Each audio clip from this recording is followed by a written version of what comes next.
লক্ষ্মীর ভাণ্ডার নয়, ব্যবসা করে খেতে চাই। এদিনের উচ্ছেদ অভিযানে বাধা দান করে বিক্ষোভ দেখিয়ে করজোড়ে মুখ্যমন্ত্রীর উদ্দেশ্যে অনুরোধ মহিলাদের। এদিকে বেআইনি দখল সরাতে গিয়ে সোনারপুরে বাধার মুখে পড়েন পুলিশ সহ প্রশাসনিক আধিকারিকরা। বৃহস্পতিবার সোনারপুর বাজার এলাকায় এদিন উচ্ছেদ অভিযান শুরু হয়, আর ওই অভিযান শুরু হতেই বাধা দেন ওখানকার মহিলারা।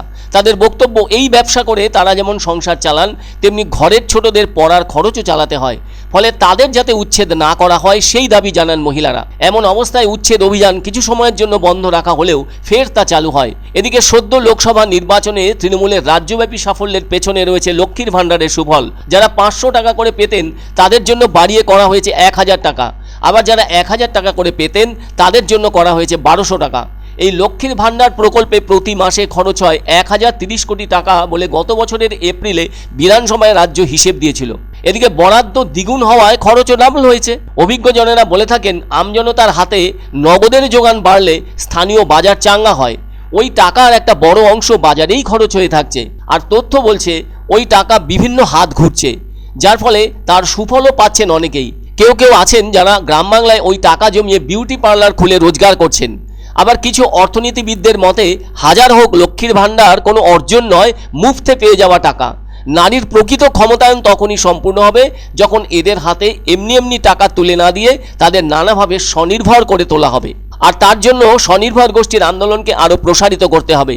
একটা ব্যাপার অনেকে বলে থাকেন, সেটা হলো বাংলাদেশের মোহাম্মদ ইউনূসের গ্রামীণ ব্যাংক ক্ষুদ্র ঋণের মাধ্যমে সেখানকার মহিলাদের যে আর্থিক স্বাধীনতার স্বাদ এনে দিয়েছিল, তার সঙ্গে যেন কিছুটা মিল রয়েছে লক্ষ্মীর ভাণ্ডার প্রকল্পের। বাংলাদেশের ক্ষেত্রে যেটা ছিল ঋণ, আর এদেশের ক্ষেত্রে সেটা ঋণ নয়, বিনা রোজগারের টাকা। আর লক্ষ্মীর ভাণ্ডার পাওয়া মহিলাদের সংখ্যা কিন্তু কম নয়। মাস গেলে তাদের অ্যাকাউন্টে জমা 1000 টাকা তো মোটেই কম নয়। তাদের জন্য সেই দাবি সামনে আসে, এটা আমার টাকা। সেই বোধটা যেন একরকম গেঁথে গিয়েছে, কারণ নিজস্ব ছোটখাটো প্রয়োজন থেকে শুরু করে পরিবারের কাজেও ওই টাকার ভূমিকা মোটেই কম নয়। এটাই প্রকৃত নারীদের ক্ষমতায়ন। অনেক সময় ছোটখাটো ব্যাপারে স্বামীর কাছে হাত পাততেও হয় না, যে কারণে লক্ষ্মীর ভাণ্ডারের প্রভাব কিন্তু লোকসভা ভোটে বিরাট ভূমিকা পালন করেছে রাজ্য শাসক দলের প্রার্থীদের জয়ের ক্ষেত্রে।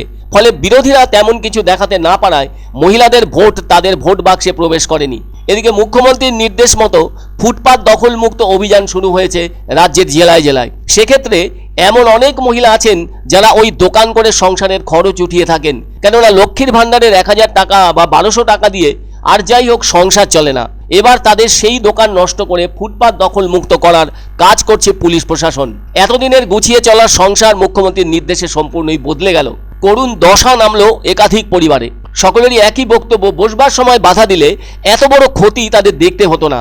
এবারের লোকসভা ভোটে কিন্তু তৃণমূলের সঙ্গে অন্য সব দলের ফারাক গড়ে দিয়েছে লক্ষ্মীর ভাণ্ডার। সে কথা ঠাড়ে ঠাড়ে স্বীকার করছেন বিজেপি, সিপিএম থেকে অন্য সব রাজনৈতিক দলও।